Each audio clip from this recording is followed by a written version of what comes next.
ज्योतिष बहुत बड़ा धर्म सूत्र है।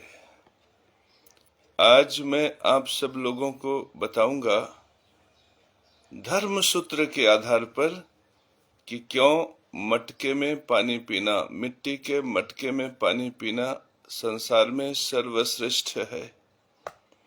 किसी अन्यत्र पात्र की तुलना में मिट्टी के मटके से पानी पीना सर्वश्रेष्ठ क्यों है, आज इस विषय पर मैं प्रकाश डालूंगा और आपको स्पष्टता से दिखाई पड़ेगा कि ज्योतिष के जो सूत्र हैं वो कहीं न कहीं विज्ञान के सूत्र से भी एक कदम आगे हैं।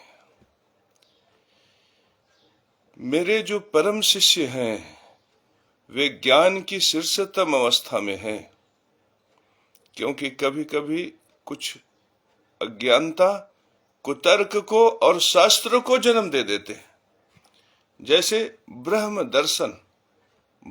दर्शन को तमाम लोग सूत्रवत ब्रह्म दर्शन के सूत्र पर, मीमांसा पर बड़ी बड़ी पुस्तकें लिख देते हैं, और जबकि ब्रह्म दर्शन आंख खोलो अनंत ब्रह्मांड ही परमात्मा का स्वरूप है। ब्रह्म दर्शन सरल है, आंख खोलो परमात्मा को देख लो। अब इस इतने से सूत्र पर भरोसा नहीं करके बड़े बड़े भाष्य लिख दिए। कभी कभी ज्ञान की व्याख्या के लिए न जाने कितने शब्दों का प्रयोग करते हैं, जबकि ज्ञान सूर्य के प्रकाश से प्रकट, अग्नि तत्व, व्यापकता में आकाश तत्व, तीक्ष्ण ज्ञान चक्षुओं को खोलने वाला दिखाई पड़ता। अग्नि दिखाई पड़ रहा है, वायु दिखाई पड़ रहा है, पितरों से प्राप्त यह शरीर दिखाई पड़ रहा है, पितरों का दर्शन हो रहा है, देवताओं का दर्शन हो रहा है, अग्नि का, वायु का दर्शन हो रहा है। फिर भी कहते हैं कि परमात्मा दर्शन दुर्लभ है। अब ये शब्द जो परमात्मा दर्शन दुर्लभ है, इसका सहारा लेकर बड़े बड़े शास्त्र लिख दिए जाते हैं, बड़े बड़े प्रवचन होते हैं, पंडालों में घंटों घंटों लोग बोलते हैं। बस इतना सा जो जान गया कि परमात्मा दर्शन तो सरल है, सन्मुख है, आंख खोलने मात्र की देरी है, फिर वह क्यों अपना घंटों घंटों समय ऐसे पंडालों में, ऐसे प्रवचनों में बर्बाद करेगा। तो मेरे परम प्रिय शिष्यों, बस मैं यही कहना चाहता हूं कि जो सूत्रवत है, जो दिखता है, कभी कभी लोग उस पर भरोसा न करके कल्पनाओं की दुनिया में गोते लगाते रहते हैं, और उन्हीं कल्पनाओं से न जाने कितने शास्त्र प्रकट हो जाते हैं जो कुछ नहीं है बल्कि कूड़े करकट के ढेर है। तो अपने आसपास तुम कूड़े करकट का ढेर लगा लोगे तो तुम्हें राहु केतु के अलावा कुछ नहीं मिलेगा और तुम्हारा मन भ्रम विषाद से युक्त हो जाएगा। तो आओ मैं तुम्हें बताता हूं, स्पष्टता से बताता हूं कि क्यों मिट्टी के पात्र में पानी पीना सुखद होता है। तो मेरे परम प्रिय शिष्यों, इसके लिए स्पष्टता से समझो कि ये जो हमारा भूमंडल है, इसमें परमात्मा नारायण जो स्वरूप में संसार का पोषण करते हैं, उसमें उनके स्वरूप को, पोषणीय स्वरूप को प्रकट करता है सूर्य नारायण परमात्मा। सूर्य से जो प्रकाश प्राप्त होता है उसी से आकाश मंडल प्रतिप्ति होता है। सूर्य अग्नि प्रधान ज्ञान तत्व की प्रधानता रखने वाला ग्रह, और ये जो आकाश तत्व है वो गुरु का है। गुरु आकाश तत्व में व्याप्त है, तो जो सूर्य से बोध प्रकट होता है प्रकाश में, उसे गुरु का आकाश धारण करता है और हम तक पहुंचाता है। और जब हम तक पहुंचाता है तो हमारी बुद्धि की चक्षुएं जागृत हो जाती हैं और हम जान जाते हैं कि अखिलेश यादव हमारे इस लाइव प्रोग्राम को देख रहे हैं। अब उस अनंत आकाश में जब सूरज का प्रकाश प्रकट होता है और अग्नि तत्व ज्ञान का प्रकट होता है तो वहां की उष्णता बढ़ जाती। अब उष्णता को शांत करने के लिए धरती का जल, समुद्र का जल, नदी किनारों का जल, पेड़ पौधे पत्तियों से निकलने वाला जल, उस उष्णता, उस सूर्य के तेज, उस अग्नि, उस ज्ञान की अग्नि, उस बोध की अग्नि के प्रभाव से वह चंद्रमा के जल आकाश में पहुंच जाता है। और जब वह विराट स्वरूप लेता है, गुरु की जब दो राशियां बन जाती हैं, एक अग्नि तत्व राशि, दूसरा जल तत्व राशि, तो वह जल तत्व राशि से वह चंद्रमा का जल इस पृथ्वी पर बारिश करता है। तो ये जो धरती, ये जो मिट्टी गीली होती है, ये जो मिट्टी है पृथ्वी तत्व, इसे बुद्ध से प्रतीकात्मक प्रकट करते हैं। बुद्ध पृथ्वी तत्व का ग्रह, मेरे परम प्रिय शिष्यों, बुद्ध पृथ्वी तत्व का ग्रह है। जब उसको जल मिलता है, जब उसको जल मिलता है, तब शुक्र जो बीज स्वरूप है उसका अंकुर फूटता है। और जब शुक्र के बीज का अंकुर फूटता है तो वह धरती से जल को ग्रहण करता है पृथ्वी तत्व के घटकों के साथ, तब वह शरीर के अंदर जाकर रस बन जाता है। रस भी शुक्र है, वह बीज भी शुक्र है, और बीज के स्फुरण के बाद विकास की प्रक्रिया में जो शरीर के अंदर रस बना वो भी शुक्र है। अब उस शुक्र, वह शुक्र, अगर पौधे वनस्पतियां हैं तो सूरज के प्रकाश से क्रिया कर लेते हैं, वायु से क्रिया करते हैं। तो देखो, सबसे पहले जल तत्व ने शुक्र से क्रिया किया। शुक्र से जल तत्व जब शुक्र में परिवर्तित हुआ तो प्रकाश से क्रिया किया, और प्रकाश से क्रिया करने के बाद वायु तत्व से क्रिया किया। तो यहां पर जो प्रकाश की ऊर्जा थी वो जल तत्व और वायु तत्व H2O और CO2 को जोड़ देती है। प्रकाश की ऊर्जा, ध्यान दीजिए, यहां पे प्रकाश की ऊर्जा जल को और CO2 को जोड़ देती है। तो जोड़ती है तो कार्बन ग्लूकोज बन जाता है, प्रोटीन बन जाता है, कार्बोहाइड्रेट बन जाता है, फैट बन जाता है, उससे शरीर की रचना होती है। तो शरीर का स्वरूप जो प्रकट हुआ वो पितरों का स्वरूप हुआ। तो आपने देखा होगा कि जो सूर्य का प्रकाश है वो शरीर के अंदर केमिकल बॉन्डिंग में चला जाता है, केमिकल बॉन्डिंग में। तो अब इसको, और केमिकल बॉन्डिंग अब ये जब टूटेगा तो फिर से प्रकाश निकलेगा। याद रखिए, सूरज की जो ऊर्जा थी वो केमिकल बॉन्ड में गया, और ये जो स्वरूप है, जो मांस इत्यादि दिखाई पड़ रहे हैं, पृथ्वी तत्व से प्रकट हुए, ये जल से और वायु के जुड़ने से प्रकट हुए। तो मेरे परम प्रिय शिष्यों, इस प्रकार से स्वरूप प्रकट हुआ। तो इस स्वरूप को और विराट से समझते हैं। तो जैसे कोई लता है, कोई वनस्पति है, उसको हमने तोड़ के निचोड़ दिया तो जो रस टपका वह रस शुक्र है। अब जब रस पूरी तरह से निचुड़ गया, निकल गया, तो सूखी वनस्पति बची। अब उस सूखी वनस्पति को जब हम जला देते हैं तो उसमें से जो आग निकलती है वो मंगल है, और जो राख शेष रह जाता है वो बुध है। अब यहां पर आपने ग्रहों की प्रकृति देख ली, तो आप किसी भी स्वरूप में, जैसे कोई घर मकान बन रहा है तो ईंट के जोड़ने की जो शक्ति है वह मंगल है। मेरे परम प्रिय शिष्यों, यही समझाने के लिए मैंने यहां पर इतने बड़े एक्सप्लेनेशन को दिया कि ईंट को जोड़ने की जो क्षमता है वह मंगल है। मंगल को समझो, क्योंकि मंगल आपके जीवन का अंतिम उत्पाद है। वो जो बांड बन गया, तो जब बांड बना तो पृथ्वी तत्व के ईंटें जुड़ गए तो स्वरूप खड़ा हो गया। तो वो जो ईंट है वो पृथ्वी तत्व का ग्रह, वो जो ईंट है वो पृथ्वी तत्व का, बुद्ध का तत्व है, लेकिन ईंट को जोड़ने की शक्ति मंगल की है। और समझो, वहां पे जब दो जोड़े रहते हैं, सेक्स करते हैं और बच्चा पैदा करते हैं, तो ये शुक्र है। और उनकी जो भावनाएं हैं, प्रेम इत्यादि की, जो हृदय से प्रकट होती हैं, प्रेम इत्यादि की, वो चंद्र है। उनकी जो प्रतिष्ठा है, ज्ञान है, प्रभाव है, वो बृहस्पति है। मेरे परम प्रिय शिष्यों, इस प्रकार से जब आप समझोगे तो संसार में ग्रहों की भूमिका समझ में आएगी। तो अब जब हम इतना ज्ञान ले लेंगे तब हमें मटके का रहस्य समझ में आएगा कि मिट्टी के मटके में पानी पीना क्यों महत्वपूर्ण है। अब यहां पर मैं एक बात समझाना चाहता हूं कि सबसे बड़ा योनि मंडल पृथ्वी है। इसीलिए काल पुरुष की कुंडली में जब बंटवारा हुआ तो सप्तम भाव पृथ्वी को दिया गया, सप्तम भाव शुक्र को दिया गया। सप्तम, सातवां भाव क्या है? जनन का है, प्रेम का है, रोमांस का है, दाम्पत्य सुख का है, बीज का है, जनन अंगों का है। और इस प्रकृति में सप्तम भाव को मिट्टी माना गया है, मिट्टी। तो जब सप्तम भाव शुक्र का घर है तो हम लोग मिट्टी को भी शुक्र कह देते हैं। मिट्टी को क्यों शुक्र कहते हैं? क्योंकि शुक्र का फल क्या है? बीज।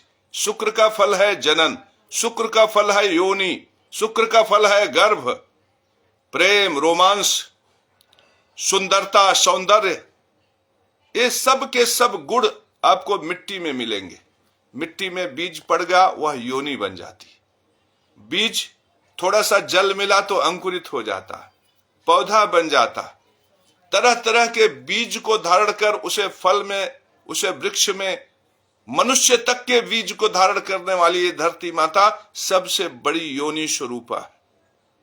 तो इस योनि स्वरूपा होने के नाते जो शुक्र का स्वरूप है वही मिट्टी का स्वरूप है।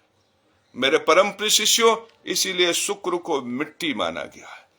तो यहां पर विशिष्टता से मैं बताना चाहता हूं कि जैसे शुक्र का घर जनन का घर, मिट्टी जनन का बहुत बड़ा स्थान है। यहाँ पे कोई भी बीज, माता धरती तो इतना बड़ा योनि गर्भ है, योनि मंडल है कि यहाँ पे सरसों, तिलहन, कपास, ज्वार, बाजरा, कोई भी बीज धरती पे पड़ जाए, यह योनि मंडल उसे धारण करती है और उसे स्वरूप प्रदान करती है।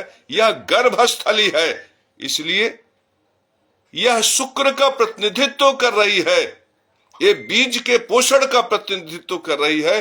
तो अब हम आ जाते हैं कि शुक्र मिट्टी। मेरे परम प्रिय शिष्यों, पीछे मैंने बताया कि चंद्रमा का जल जब आकाश से टपकता है और बीज में प्रविष्ट करता है, तब उसमें अंकुर फूटते हैं, तब उसकी जड़ों से जल अंदर जाता है तो रस बन जाता है। मेरे परम प्रिय शिष्यों, ये बहुत महत्वपूर्ण है कि चंद्रमा का शुक्र के साथ जब मिलन होता है तब रस तत्व प्रकट होता है, और यह रस तत्व ही शरीर में जब तक रहता है तब तक प्राण है। याद रखिए, इस संसार में बिना रस के कोई प्राण नहीं संचरित हो सकता। याद रखो, शरीर में जब रस और पराक्रम नष्ट हो जाए तो प्राण अपने से नष्ट हो जाता है। इसलिए शुक्र जीवनीय माना गया है, बीज जीवनीय माना गया है। जब बीज का भाव खत्म हो जाता है तो वहीं जीवन नष्ट हो जाता है। यह सूत्रवत है, दिखाई पड़ता है। इसके लिए किसी शास्त्र के प्रमाण की आवश्यकता नहीं। और मैंने वैसे भी कहा है कि प्रभु नारायण मेरे गुरु हैं, तो मेरे किसी भी शब्द को आप देख लीजिए। मैं ऐसा गुरु हूं जो परमात्मा के लिए भी कहता हूं सामने खड़े, वायु के लिए सामने है, जल के लिए सामने है, अग्नि के लिए सामने है। और जब कोई मेरा प्रवचन सुनता है तो उसे दिखाई पड़ने लगता। यह विशिष्टता आज तक संसार में किसी गुरु में नहीं रहा। तो मेरे परम प्रिय शिष्यों, तो अब हम मटके पर आते हैं। अब मटके में कुम्हार जो होता है वो पहले बहुत अच्छी सी मिट्टी इकट्ठा करता है, माने शुक्र। मिट्टी क्या है? शुक्र है। और उसको बढ़िया से सानता है, बनाता है। तो मिट्टी को शुरू में जल से मिलाता है, मिट्टी को जल से सानता है, तो वहां पे भी चंद्र और शुक्र का मिलन होता है। आपको मैं बताऊं, चंद्र और शुक्र का मिलन होता है तो बीज में अंकुर फूटता है, और अंकुर फूटता है तो शुक्र का विस्तार होता है।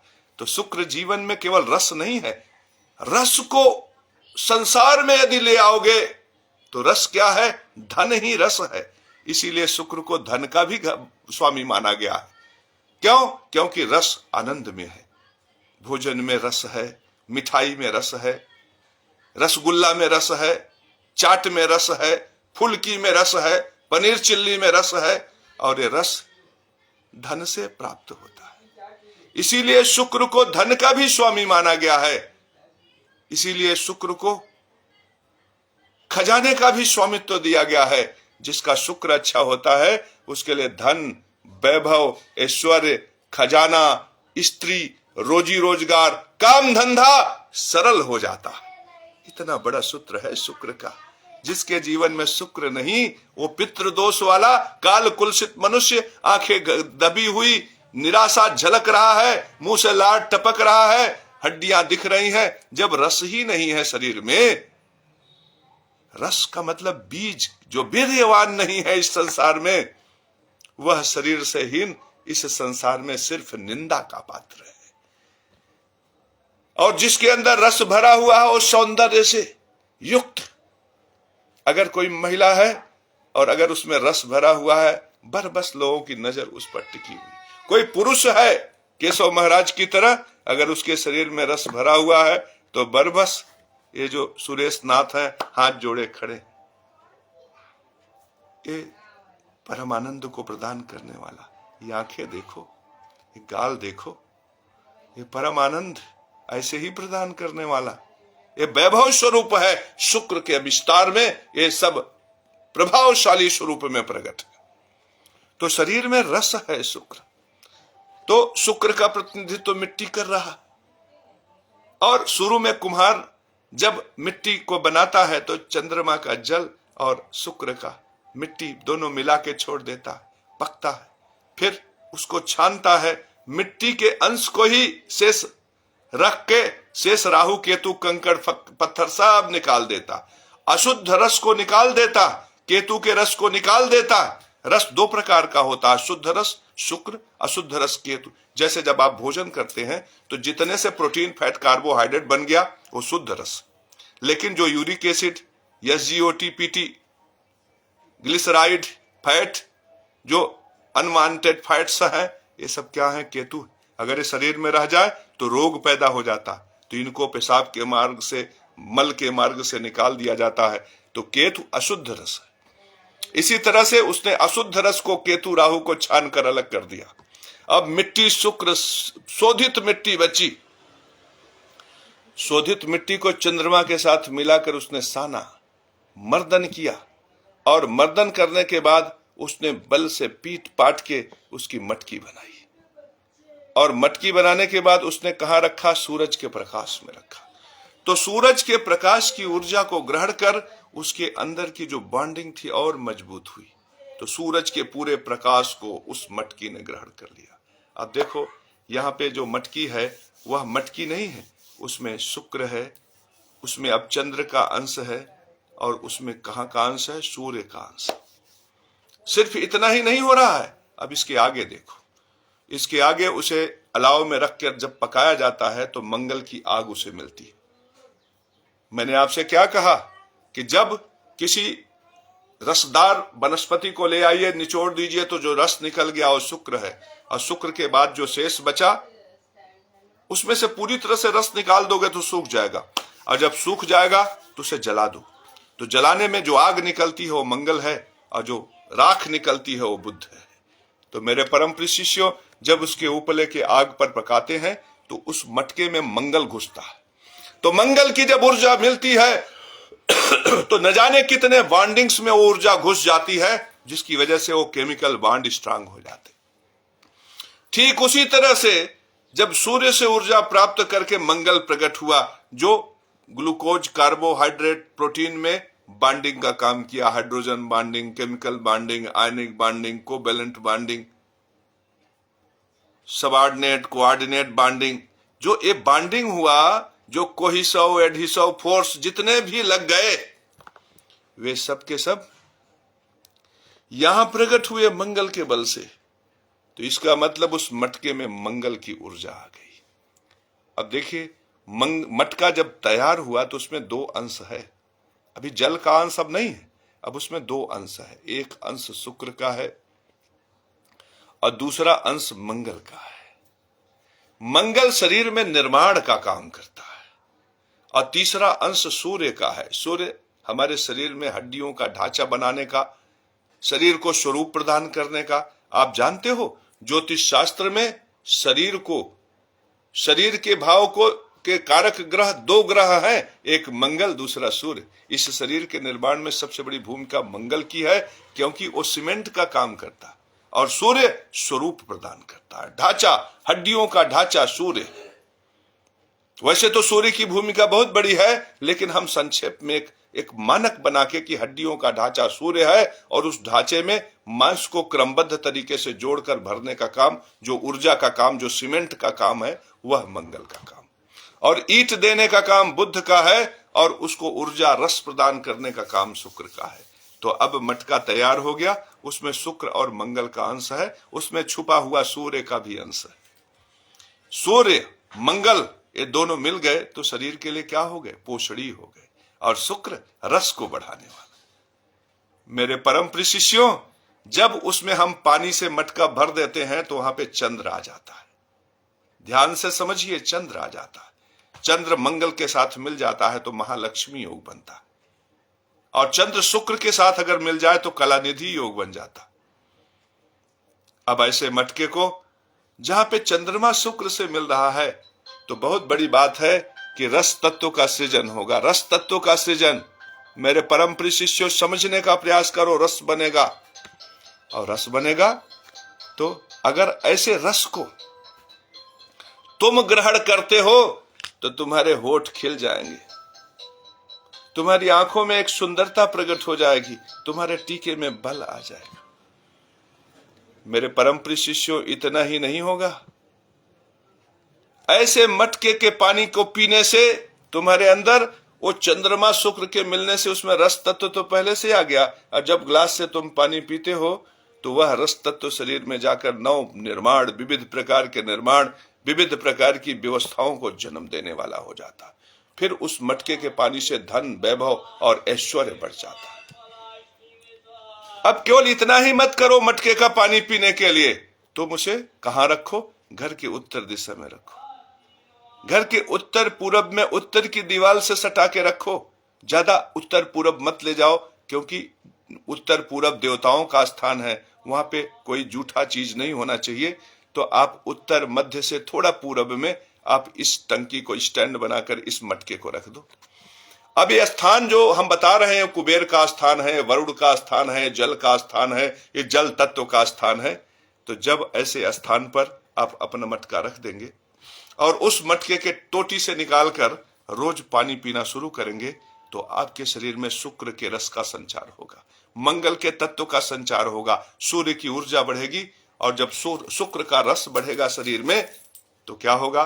धन बढ़ेगा, वैभव बढ़ेगा, ऐश्वर्य बढ़ेगा, स्त्री का सुख बढ़ेगा, रोजी रोजगार बढ़ेगा, काम धंधा बढ़ेगा, और आपका जीवन प्रगति के मार्ग पर चल पड़ेगा। मेरे परम प्रिय शिष्यों, उन वास्तु में रहने वाले जिनका उत्तर ऊंचा होता है, पूरब ऊंचा होता है और दक्षिण पश्चिम खाल होता है, वे सब के सब बर्बाद होते हैं।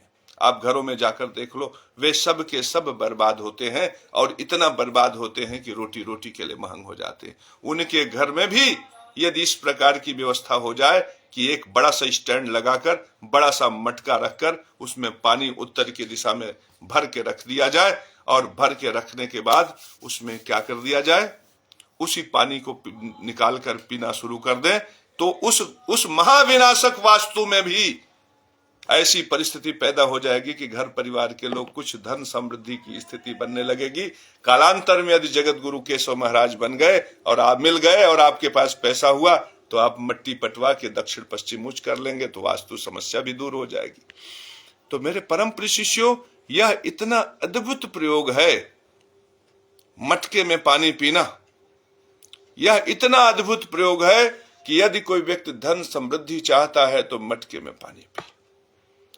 अब प्लास्टिक के बर्तन में जो लोग पानी पीते हैं, बोतल, बाटल इत्यादि में, ये जो बाटल में कहीं से शुक्र का समावेश नहीं होता। ये जो प्लास्टिक होते हैं, ये शरीर जो धरती की अशुद्ध होते हैं, अशुद्ध चीजें होती हैं, वो धरती के कोर में से जमा हो जाती हैं जाकर। इनमें भारीपन होने के नाते ये धीरे धीरे करके धरती के कोर में जमा हो जाती। ये जहर है, ये अशुद्धियां हैं। इन अशुद्धियों को खनिज इत्यादि के मार्ग से बाहर निकाला जाता। ये राहु केतु का प्रभाव लिए जब बाहर आते हैं तो इन्हें विविध प्रकार के कृत्रिम आग में जलाया जाता है। इसमें सूरज का प्रकाश नहीं होता। और फिर इनके प्लास्टिक को स्वरूप देकर बर्तन बना दिए जाते हैं। और जब ये बर्तन बना दिए जाते हैं तो जब इसमें आप पानी रखते हैं तो राहु केतु के संपर्क में सीधे चंद्र आ जाता है। चंद्रमा यदि राहु केतु के संपर्क में आ जाए तो ग्रहण लग जाता है, और ग्रहण दोष पितृ दोष को जन्म देता है। फिर लगातार यदि ऐसे वाटल में पानी पिया जाए तो व्यक्ति के जीवन में राहु केतु का प्रभाव बढ़ जाता है। मन में अशांति, चित्त में व्याकुलता, काम वासना का बढ़ जाना, विषाद पैदा होना, विविध प्रकार के मन में विषाद पैदा होना, स्त्री इत्यादि का चिंतन करना, न मिलने पर विविध प्रकार के मानसिक व्यतिक्रम से युक्त हो जाना, शराब पीने लगना, व्यभिचार करने की चेष्टा करना, विविध प्रकार के साधन न मिलने पर डिप्रेशन, तनाव में आना, हस्त मैथुन करना, या विविध प्रकार के काम वासना का मन से आचरण करना, इस प्रकार के दोष प्रकट होते हैं, जिसकी वजह से घर में बर्बादी और तबाही आ जाती है और व्यक्ति का जीवन पूरा सपरिवार सहित बर्बाद हो जाता है।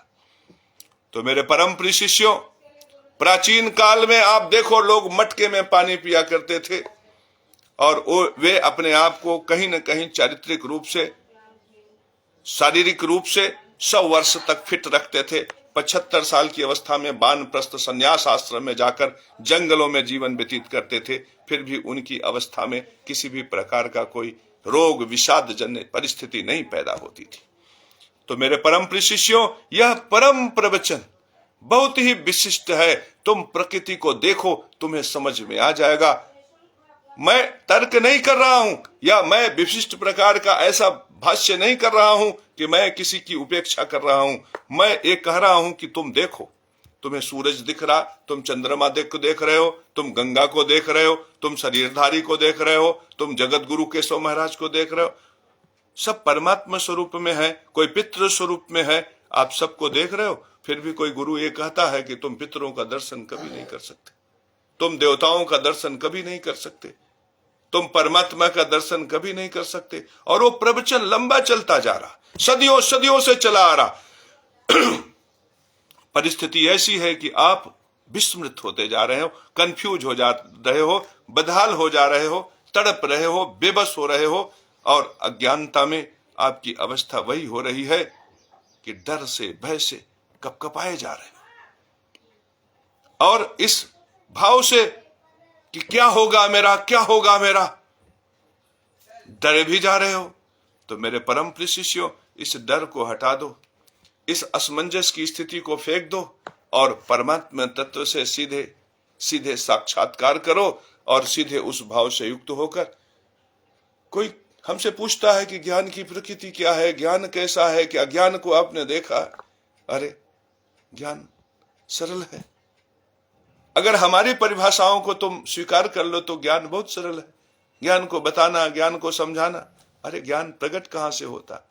इस सरल संसार में बोध प्रकट होता है सूरज के प्रकाश से। स्वरूप क्या है? प्रकाश स्वरूप है। व्यापकता क्या है? अनंत है, दिखाई पड़ रहा। कोई शास्त्र की ये बात नहीं, हम तो साधक हैं। परमात्मा नारायण ने स्वयं उपस्थित होकर हमें इन सब चीजों का उपदेश दिया। आप लोगों को दिखाई नहीं पड़ रहा। ये विविधता क्या किसी सामान्य मनुष्य में हो सकता? मुझ में भी नहीं था, मैं इस चीज को पहले जानता था, पहले मेरे अंदर ऐसी क्षमता नहीं थी। जब से नारायण प्रभु ने स्वयं प्रकट होकर आशीर्वाद दिया, तब से क्षमता पैदा हो गई। देखो, मैं तुम्हारे सामने एक्सप्लेन कर रहा हूं, सूरज का प्रकाश यहीं से न प्रकट होता है बोध, यहीं से प्रकट होता है न ज्ञान। तो क्या है इसका स्वरूप? प्रकाश स्वरूप है। व्यापकता क्या है? अनंत है। इसकी प्रकृति क्या है? तीक्ष्ण है। तत्व क्या है? अग्नि है। क्या ये दिखाई नहीं पड़ रही? अब ये मेरे मस्तक में आ गया सूरज का प्रकाश, तो सूरज के प्रकाश मैं अनंत में व्यापक हूं।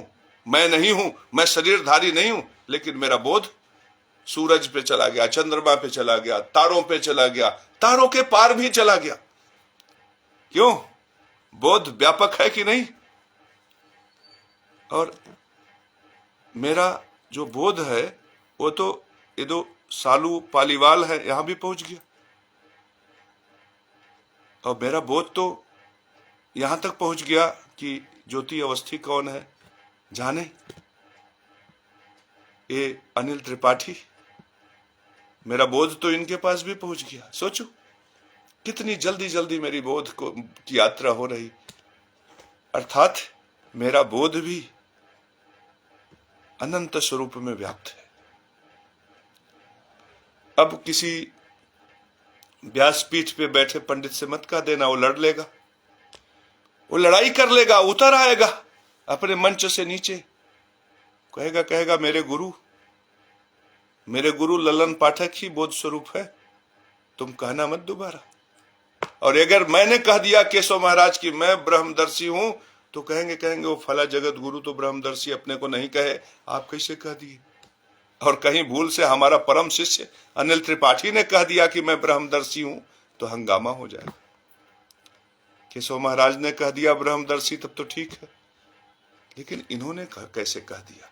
और कहीं कल्लू पासी के लड़के ने ब्रह्मदर्शी होने की बात कह दी, तब तो बवाल हो जाएगा। क्या ऐसे हिंदू धर्म का साम्राज्य बड़ा होगा?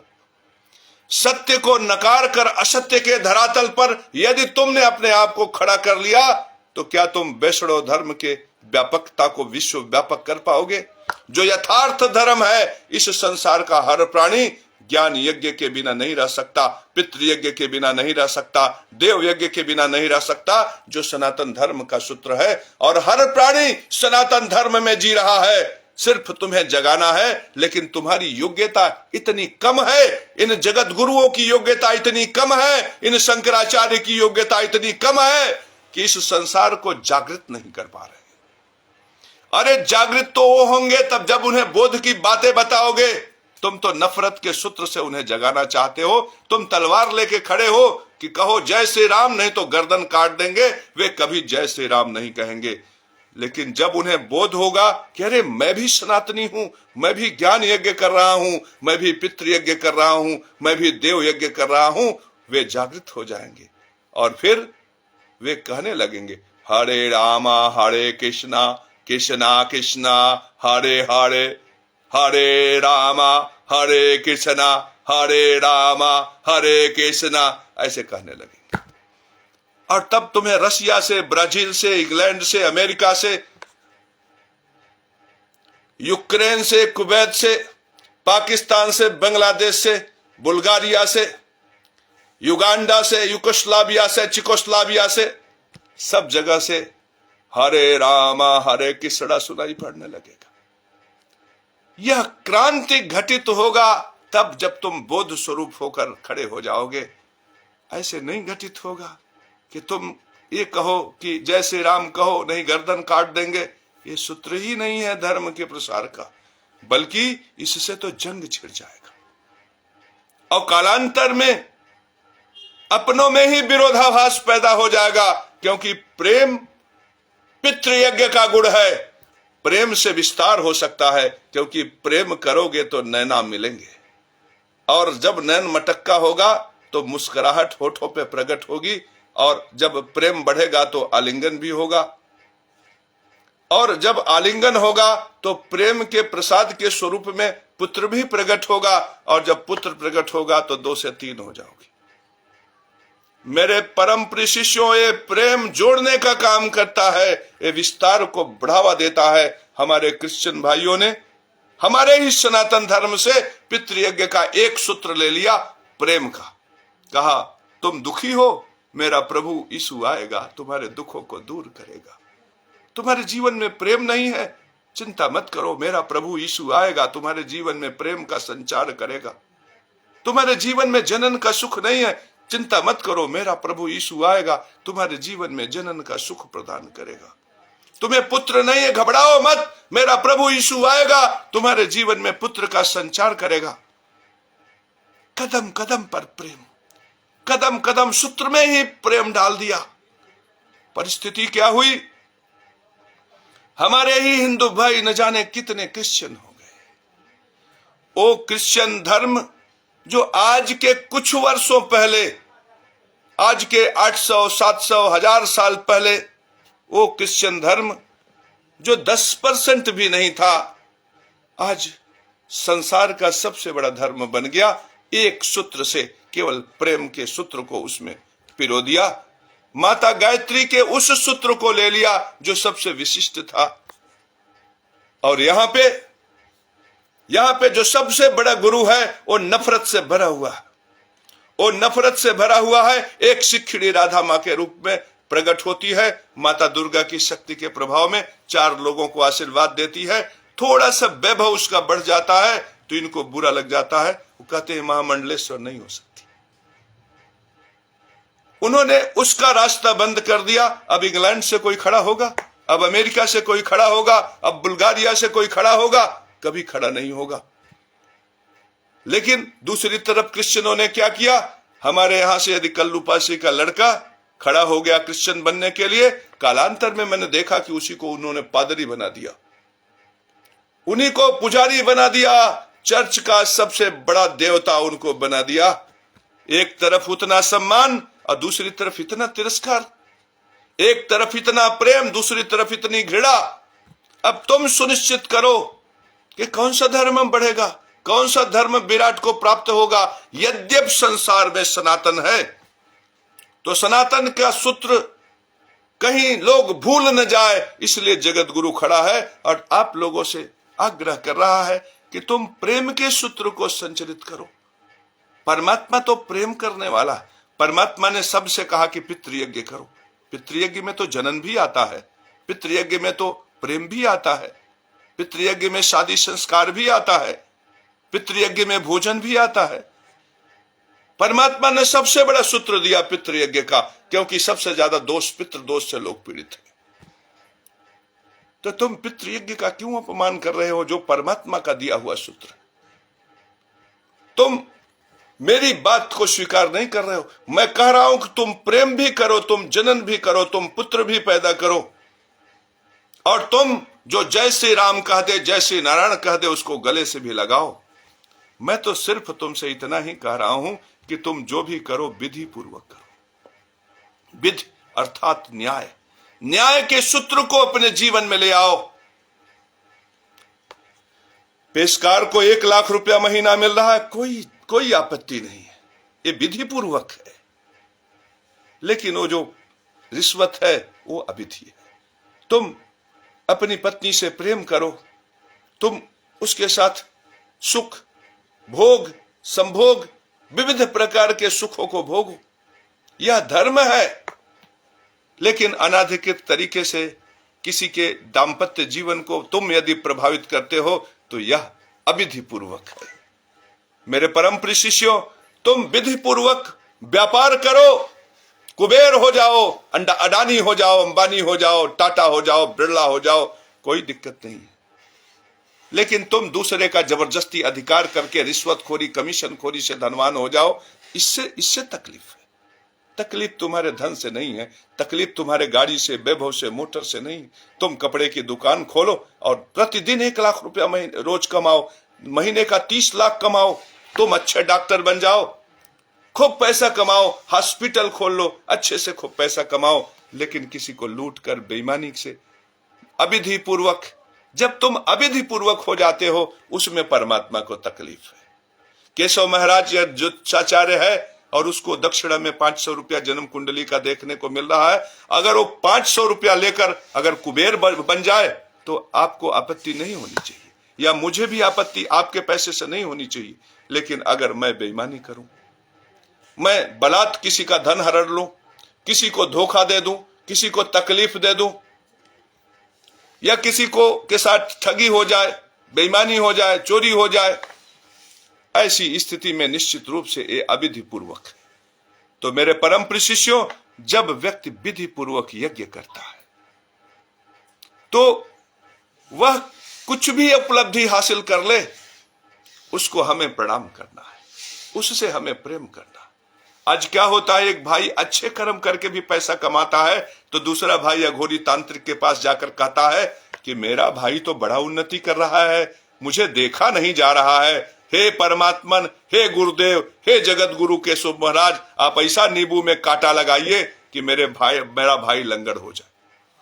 इस प्रकार की वृत्ति यदि तुम पाल रहे हो तो यह तुम्हारे लिए उचित नहीं है, यह अविधि पूर्वक है, यह अविधि पूर्वक है। मेरे परम प्रिय शिष्यों, तो तुम इस संसार का सुख भोगो, ये तुम्हारे लिए ही है।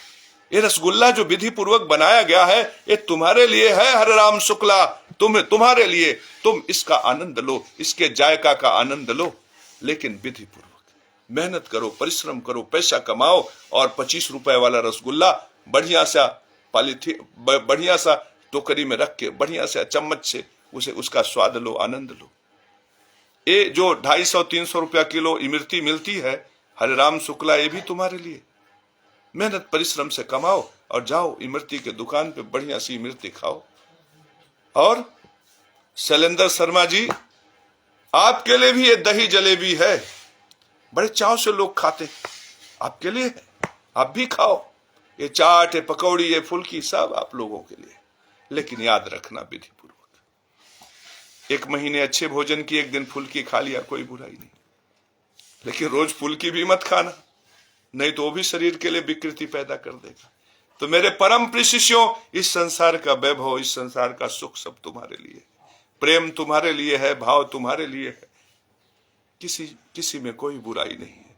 बुराई है अन्याय में, अनीति में, अविधि में। जैसे ही तुम अविधि पूर्वक यज्ञ करते हो, वैसे ही तुम पापाक्रांत हो जाते हो, और उस पाप के प्रभाव में किसी और का कुछ नहीं बिगड़ता, तुम्हारा ही नष्ट हो जाता है। शरीर नष्ट हो जाता है, आयु नष्ट हो जाता है, संसार दुखों से युक्त हो जाता है, और परमात्मा तत्व कहीं खो जाता है, आसुरी तत्व तुम्हारे शरीर में प्रकट होने लगता है। तो मेरे परम प्रिय शिष्यों, मैंने तुम्हें बताया सन्यास क्या है, गृहस्थ क्या है। आज मैंने बताया तुमको कि क्यों घड़े में लोग पानी पीते। आज तुम्हें एहसास हुआ होगा कि घड़े में पानी पीना कितना बेहतर है। मुझसे कितनी बड़ी गलती हो गई कि मैं अभी तक प्लास्टिक के बोतलों में पानी पी रहा हूं। मेरे परम प्रिय शिष्यों, प्लास्टिक के बोतल में तुरंत निकाल के पानी पी लो, उसमें भी कोई बहुत बड़ा दोष नहीं है। लेकिन तुम लोग प्लास्टिक के बोतलों में पानी रख देते हो, और परमानेंट प्लास्टिक के बोतलों में पानी पड़ा रहता है 10-10 दिन, 4-4 दिन, 2-2 दिन, 5-5 दिन, और उसको पीते हो। ऐसा पानी पीना बंद करो। आज मैंने तुम्हें घड़े का जो स्वरूप बताया है वह वास्तविक स्वरूप। जब हम घड़े का पानी पीते हैं तो अपने अंदर चंद्र को, शुक्र को पोषित करते हैं, अपने अंदर मंगल को पोषित करते हैं, और फल स्वरूप जो शरीर में प्रकट होता है वही प्रकृति में प्रकट हो जाता है। आप अपने शरीर के अंदर मंगल के तत्व को बढ़ा लो, आपके लिए घर मकान सहज हो जाएगा। आप शरीर के अंदर अपने शुक्र के रस को बढ़ा लो, कांति आ जाए, सौंदर्य आ जाए, शुक्र के रस को बढ़ा लो, प्रेम तुम्हारे लिए सरल हो जाएगा। आप अपने शरीर के अंदर बुद्ध के तत्व को बढ़ा लो, व्यापार तुम्हारे लिए सरल हो जाए। आप अपने शरीर के अंदर गुरु के तत्व को बढ़ा लो, ज्ञान तुम्हारे लिए, प्रवचन तुम्हारे लिए सरल हो जाए। सोचो, सड़क छाप जगत गुरु केशव महाराज, हमारा अनुभव है अब सड़क छाप नहीं रहा। मानते हो इस बात को?